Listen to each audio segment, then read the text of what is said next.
తాజాగా ముంబైలో ఓ వ్యక్తి ప్రెషర్ కుక్కర్ వలన తీవ్ర అనారోగ్య పాలయ్యాడు. ముంబైకి చెందిన ఓ 50 ఏళ్ల వ్యక్తి ఇటీవల ఆసుపత్రిలో చేరాడు. వైద్య పరీక్షలు నిర్వహించిన తర్వాత లెడ్ పాయిజనింగ్ వలన అనారోగ్యం పాలైనట్లుగా తెలిపారు.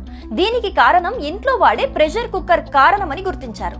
ప్రెషర్ కుక్కర్ లో ఉండే లెడ్ వలన జ్ఞాపక శక్తి కోల్పోవటం, అలసట వంటి సమస్యలు రావచ్చు. శరీరంలో సీసం పేరుకుపోవటం వలన లెడ్ టాక్సిసిటీ అలాగే లెడ్ పాయిజనింగ్ లాంటి కొన్ని రకాల ఆరోగ్య సమస్యలకు కారణమవుతుంది. దీని వలన పిల్లలకు తీవ్రమైన హెల్త్ ప్రాబ్లమ్స్ వస్తాయి. పెద్దవాళ్లలో కొన్ని ఆరోగ్య సమస్యలు ఏర్పడతాయి. లెడ్ టాక్సిసిటీ వలన శరీరంలో అవయవాలపై ప్రభావం ఉంటుంది. మెదడు, మూత్రపిండాలు మరియు ప్రత్యుత్పత్తి అవయవాలపై ప్రభావం చూపుతుంది. ముంబైకి చెందిన ప్రముఖ వైద్యులు డాక్టర్ గాబెల్ శరీరంలో లెడ్ టాక్సిసిటీ పెరిగిపోవటానికి గల కారణం పాత ప్రెషర్ కుక్కర్ కారణమని చెప్పారు. గత 20 ఏళ్లుగా వాడుతున్న ఒకే ప్రెషర్ కుక్కర్ వాడటం వలన సీసం శరీరంలోకి చేరి విషంగా మారిపోయింది. కూరగాయలను కూడా ప్రెషర్ కుక్కర్ లో ఉడకబెట్టకూడదంటున్నారు నిపుణులు. ఇలా చేస్తే అందులో ఉండే పోషకాలు నశిస్తాయంటున్నారు.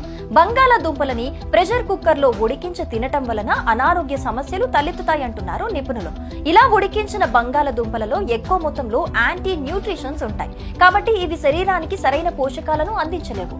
చేపలని ప్రెషర్ కుక్కర్ లో ఉడికించడం వలన వీటిలో ఉండే ఒమేగా-3 ఫ్యాటీ యాసిడ్స్ పోతాయి. కాబట్టి అప్పుడు వీటిని తిన్నా కూడా అంత ప్రయోజనం ఏమీ ఉండదు. అందుకే ప్రెషర్ కుక్కర్ లో ఉడికించి తినటం అంత మంచిది కాదంటున్నారు నిపుణులు.